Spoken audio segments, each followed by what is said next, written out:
As baleias do Bitcoin voltaram a se mover nessa semana, mas a grande pergunta que fica é se esse movimento de alta que nós tivemos no início da semana é de fato um movimento estruturalmente benéfico para o Bitcoin ou só uma recuperação de curto prazo. No início da semana nós tivemos aí picos de volatilidade, tivemos saque recorde em exchanges e tivemos até acumulação institucional, e é tudo isso que está formatando o preço do Bitcoin atualmente, e nós vamos abordar todos esses pontos aqui no vídeo de hoje. Hoje eu não vou só te mostrar como interpretar esses dados, mas também como você pode utilizar essas informações para se posicionar aí no último trimestre do ano. E nós temos um fator aí de sazonalidade bem interessante que também iremos abordar nesse vídeo, além de, obviamente, trazer novamente questões de liquidez global, que vai ser aí praticamente o ponto central, o pilar central dessa nossa análise para esse último período do ano. E é importante começar a nossa análise aqui já falando de algo que nós abordamos na semana passada, que é justamente aquilo que vem de fluxo da Ásia, né? Nós temos aqui alguns períodos de negociação diferentes no planeta, então geralmente quando o mercado ocidental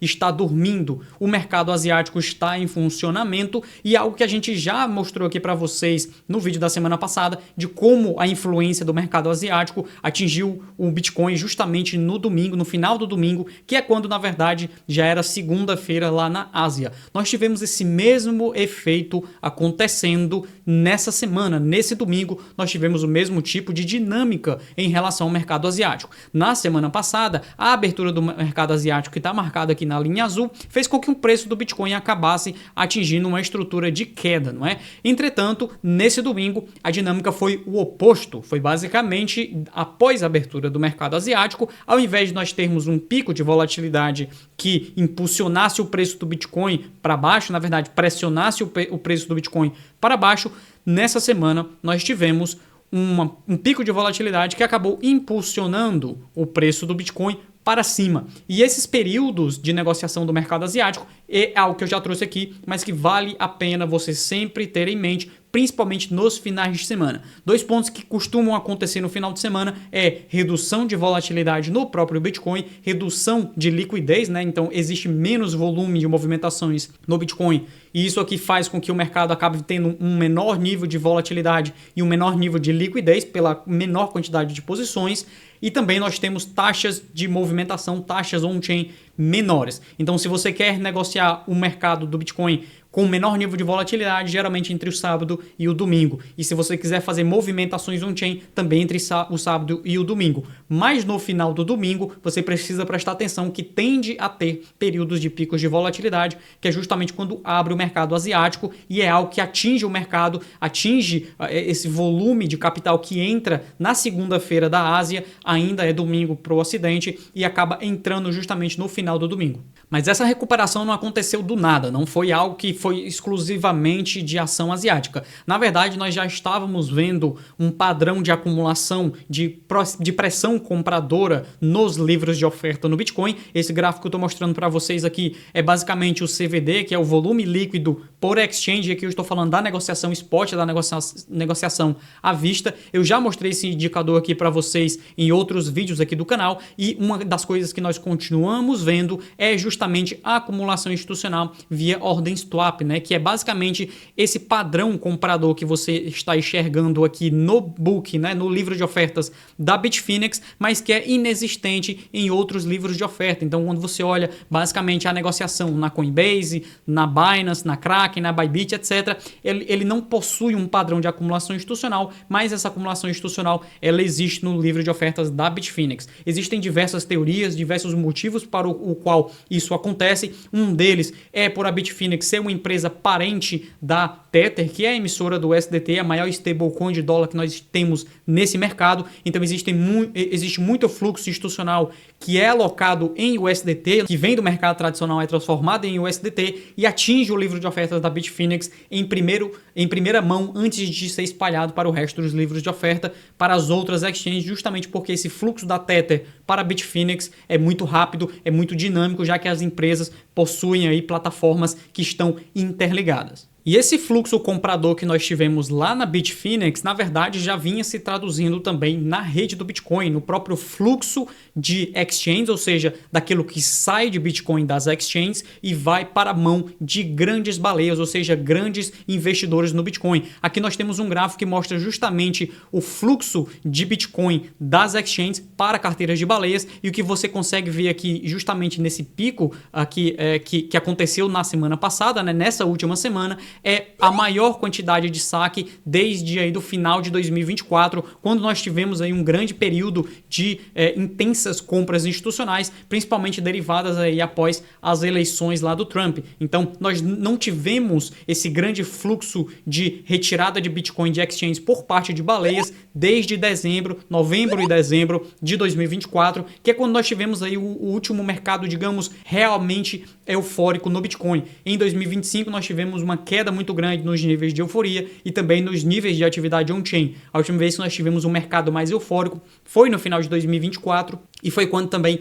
nós identificamos esse tipo de padrão de compra institucional que atingiu o mercado de forma mais intensa. Inclusive, sobre aquela questão de como essas instituições, esses players institucionais, essas grandes baleias atingem o mercado, mas sem causar grandes volumes de volatilidade, eu vou deixar um vídeo aqui em cima onde eu explico exatamente como é que essas baleias utilizam compras swap para reduzir a volatilidade no Bitcoin e reduzir o seu impacto. Se você ainda não viu esse vídeo, recomendo fortemente, é um dos meus melhores vídeos aqui do canal e você vai lá obter bastante informação para parar de acreditar que, por que as baleias compram e o preço não estourou para cima? Bom, existem vários motivos e todos esses motivos estão explicados nesse vídeo aqui em cima, mas não vai lá agora, espera aqui porque nós ainda temos algumas coisas para abordar nesse vídeo e principalmente nós precisamos entender tanto em termos de sazonalidade, quanto também em termos de liquidez, como é que esse movimento, essa acumulação de baleia que nós estamos vendo aí na última semana, aproveitando essa queda do Bitcoin e que acabou trazendo uma recuperação de preços acima dos 112, 113 mil dólares que nós vimos aí ontem, mas também tem uma relação bastante conectada com a sazonalidade atual desse período que nós vamos entrar agora. E quando eu estou falando de período que nós vamos entrar agora, eu estou falando justamente do último trimestre de 2025, que historicamente tende a ter uma menor volatilidade no mercado de ações lá dos Estados Unidos. Então, nesse gráfico que eu estou mostrando aqui para vocês, nós temos a média, né, do ano, ou seja, como é que a negociação média acontece em todos os meses do ano para o S&P 500 e para o VIX. O VIX é basicamente um indicador de volatilidade e medo que tende a traduzir boa parte do que é os períodos de maior estresse no mercado financeiro norte-americano, principalmente lá no S&P 500, que são as 500 maiores empresas da Bolsa dos Estados Unidos, e aquilo que é a própria negociação média, né, o preço médio do índice das 500 maiores empresas. E como você pode ver, entre agosto e até mais ou menos outubro, nós temos uma tendência a ter um pico de volatilidade no VIX, então com maior volatilidade e medo, pode-se assim dizer, porque no mercado tradicional volatilidade é um sinônimo de risco. Quanto maior essa volatilidade, o S&P 500, né, basicamente o mercado de ações dos Estados Unidos, tem a tendência a ter uma negociação relativamente mais fraca e em muitas vezes em queda. Já no final do ano, nessa segunda metade do último trimestre, que começa aqui a partir de novembro, né, nós temos uma queda muito forte nos índices de volatilidade e tem uma tendência muito grande ao S&P 500 fazer novas máximas, tem uma tendência o mercado de ações acabar subindo de forma considerável. E no que diz respeito ao Bitcoin, não é algo muito diferente disso. Nós já trouxemos um vídeo aqui no canal, onde eu abordo justamente a sazonalidade do Bitcoin e a gente já esperava que em setembro ficasse aqui mais ou menos nessa água de salsicha, né? Basicamente, nós temos um período onde o Bitcoin não faz grandes movimentos. Esse setembro em específico tem sido até muito melhor do que outros setembros de anos anteriores. Entretanto, não tivemos nenhum tipo de explosão de preço, não tivemos nenhum tipo de retorno na tendência de alta que nós vimos ali até mais ou menos julho, né? Agora, nós poderemos entrar num período mais favorável para o preço do Bitcoin, jogando aqui somente com as probabilidades. E, obviamente, quando eu estou falando jogando com as probabilidades, é basicamente analisando o retorno histórico do Bitcoin ao longo de toda a sua existência. Como eu já tinha mencionado para vocês, eu já trouxe esse vídeo aqui no canal. Inclusive, se você não é inscrito aqui do meu canal, saiba que você está perdendo muitos desses dados que eu costumo trazer de antemão aqui. Eu trago vários desses dados numa metodologia que eu costumo chamar de macro on-chain, né, que é basicamente onde eu trago uma perspectiva que une as informações macroeconômicas do planeta, né, ou seja, de várias economias, mas também de algo mais microestrutural no que diz respeito ao próprio Bitcoin, que é a análise on-chain. Então nós unimos esse fluxo de liquidez dentro das exchanges, dentro do próprio Bitcoin, das movimentações das baleias, mas também relacionamos com o cenário macro, aquilo que é a atividade econômica no geral e principalmente liquidez, que isso é algo que tem a tendência a atingir bastante, inclusive atingir essa sazonalidade que eu estou mostrando para vocês. Em agosto e setembro, nós temos períodos aqui que têm a tendência a ser menos favorável para a negociação do Bitcoin. Entretanto, num retorno histórico médio, o que acontece em outubro e em novembro são aí os dois melhores momentos, né, os dois melhores meses para a negociação do Bitcoin, né, na sua média e também na sua mediana. Isso não significa que esse ano vai se repetir exatamente como foi nos anos anteriores, afinal de contas, isso daqui é só um valor médio, a média indica algo que está no centro das ocorrências, mas em relação à quantidade total de ocorrências, pode ser acima ou pode ser abaixo sempre, tá? Então, nós estamos falando de um comportamento esperado, mas que não necessariamente tem a tendência a ser exatamente igual aos valores anteriores.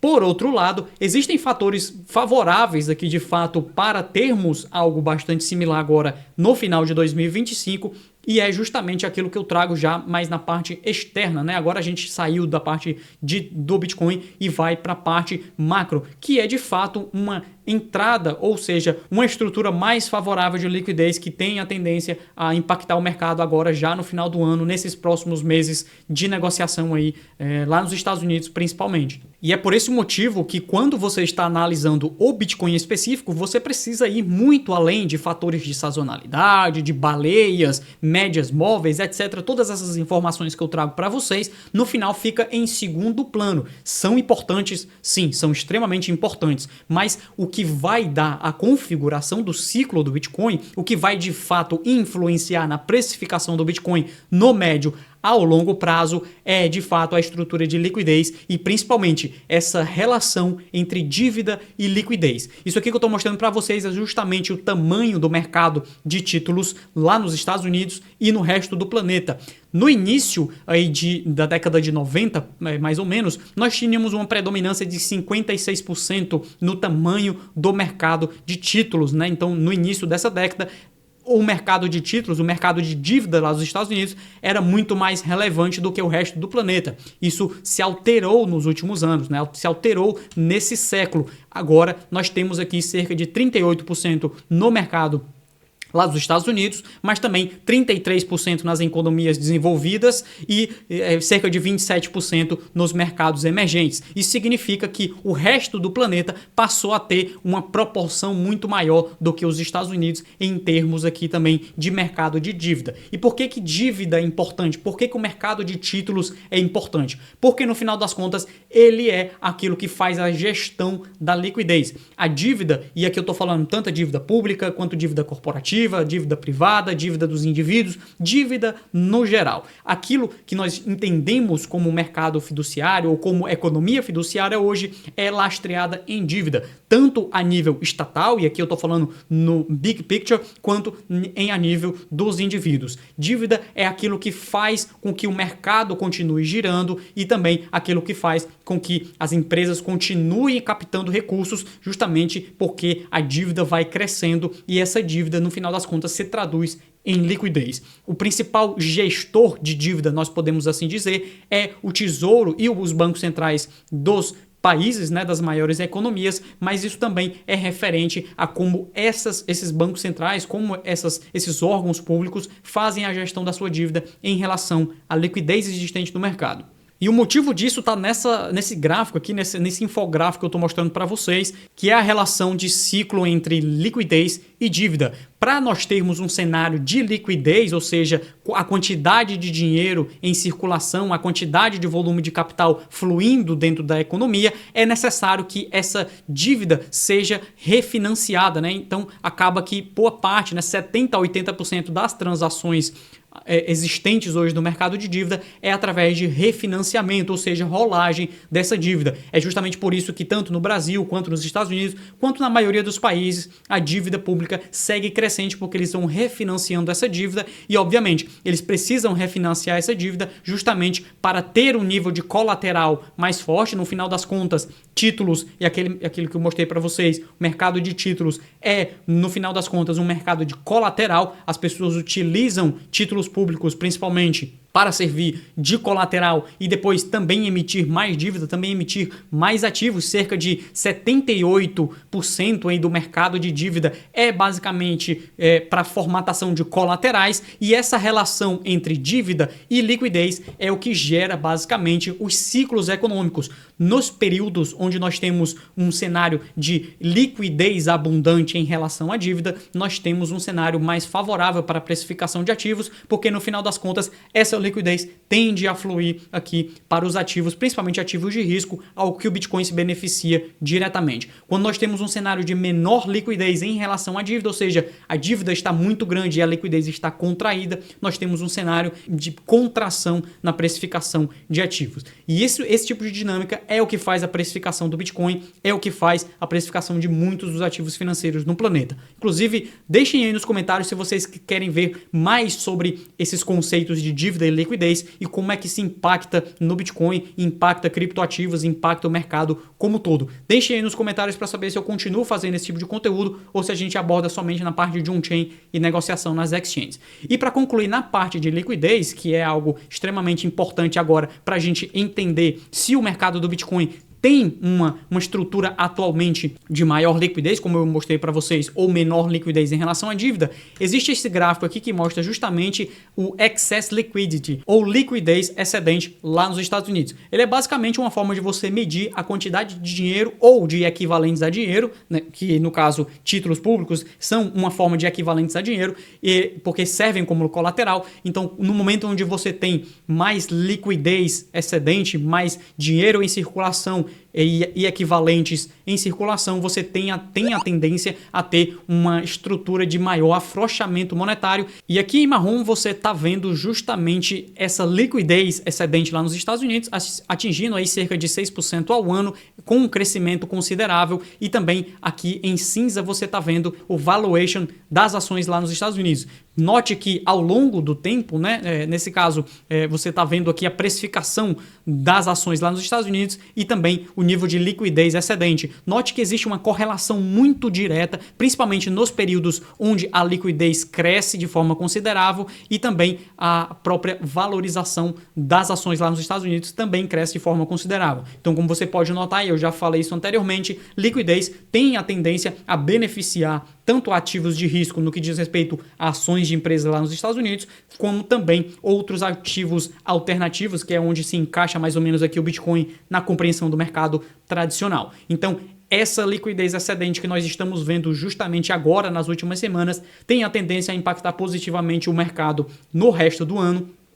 E também traz uma probabilidade muito grande desse último trimestre ser positivo para o Bitcoin e ser positivo para ações de empresas. Mas, como eu já comentei no último vídeo aqui do canal, esse tipo de dinâmica é cíclica, então ela vai ser benéfica até determinado ponto e aí vai chegar um momento onde ela vai contrair e penalizar o Bitcoin. Na última semana eu fiz um vídeo que eu explico a minha perspectiva sobre a estrutura de ciclo do Bitcoin e principalmente se nós vamos ter um ciclo estendido ou se o Bitcoin vai encerrar aí os bear markets, né? Não vai ter mais bear market e vai continuar subindo para sempre. Bom, ele vai continuar subindo para sempre, mas essa questão do bear market, eu espero que vocês assistam o vídeo, eu vou deixar deixar aqui depois no canto, porque tem a explicação mais detalhada lá. Se você gostou desse tipo de conteúdo, não se esqueça de se inscrever aqui no canal e deixe o seu like para eu saber que esse tipo de material está atingindo mais pessoas e que também eu posso continuar abordando ainda mais, de forma ainda mais detalhada, essas informações que eu trouxe para vocês. Tudo isso aqui que eu trouxe agora nesse vídeo está sendo detalhado lá para os nossos assinantes do Block Trends Pro, então se você quiser se tornar um investidor melhor, se você quiser avançar ainda mais na sua compreensão sobre o mercado, eu recomendo o Block Trends Pro e vou deixar todas as informações no primeiro link da descrição. Muito obrigado para você que esteve me acompanhando e a gente se vê no próximo vídeo aqui do canal. Tchau!